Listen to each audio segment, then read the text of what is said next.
తల్లిదండ్రుల కొరకు కాదు, తల్లిదండ్రులే పిల్లల కొరకు ఆస్తి కూర్చదగినది కదా. తల్లిదండ్రులే పిల్లలకు ఆస్తి కూర్చదగినది కదా. నేనేమంటానంటే, రక్షణ పొందావు, దేవునిలో ఉంటున్నావు, ఏమి ఆ మాత్రం గ్రహింపు లేదా? పిల్లల కొరకు కొంత దాచిపెట్టాలన్న గ్రహింపు లేదా?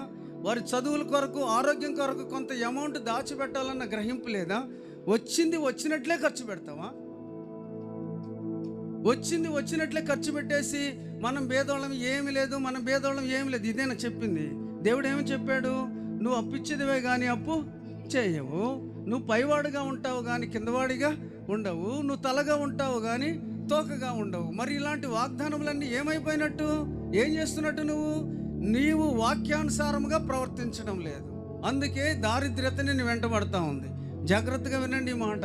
మనం ఆశీర్వదించబడాలి అనంటే దేవుడు మనకిచ్చిన దానిలో కొంత దాచిపెట్టాలి. ఈరోజు ఆర్థికంగా ఎందుకండి అంత చితికిపోతున్నాం? కారణం ఏంటి? క్రైస్తవులు అంటే అంత బలహీనులా? కాదు కదా. దేవుని చేతిలో మనము ఆశీర్వదించబడిన వారం కదా. ఎక్కడుంది మరి ఆశీర్వాదం? ఎప్పుడు చూసినా ఉదయం లేచిన కాడ నుంచి అప్పుల కొరకు పరిగెత్తుతున్నామే. ఏమి పిల్లవాడికి బాగోపోతే 2000 నీ దగ్గర లేవా? ఆ మాత్రం నువ్వు దాచిపెట్టుకోలేవా? ఆ మాత్రం నువ్వు కూడబెట్టుకోలేవా?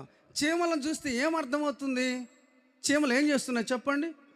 అవి వేసవి కాలంలో, కోతకాలంలో తీసుకుని వెళ్ళి వడ్లు, ధాన్యం అంతా కూడా పుట్టలో దాచిపెట్టుకుంటాయి, అవసరమైనప్పుడు వాడుకుంటాయి. ఈ రోజున మనం ఏం చేస్తున్నాము? నీ చేతుల కష్టార్జితము దేవుడు ఆశీర్వదిస్తానని చెప్తుంటే ఎక్కడ ఆశీర్వాదం ఉండనిస్తున్నావు? నువ్వు నీకు తోచింది చేసేస్తావు. చాలామంది ఈఎంఐలు కడతారండి. ఎందుకు కట్టేది? అవసరమా? ఈఎంఐలు అవసరమా?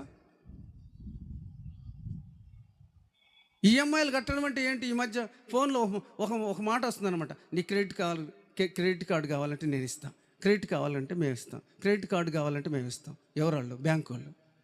ఎందుకు? వాళ్ళకి ఏం పని పాటలేదా? క్రెడిట్ కార్డు ఇస్తే నిన్ను దోచుకోవడానికి. క్రెడిట్ కార్డులు ఎవరికి ఉంటాయో జాగ్రత్తగా వినండి, వాళ్ళు నష్టపోతారు ఖచ్చితంగా. క్రెడిట్ కార్డులు ఎవరికైతే ఉన్నాయో వాళ్ళు నష్టపోతారు. జాగ్రత్త. మా పిల్లవాడికి ఒకటికి క్రెడిట్ కార్డు ఉంది. వెళ్ళాడంట షాప్కి. ఎప్పుడు 1000 రూపాయలు 2000 కొనేవాడు. క్రెడిట్ కార్డు ఉంది కదా, గీకటమే కదా. 9000 కొనేసాడు ఒక్కరోజు బట్టలన్నీ. 9000కి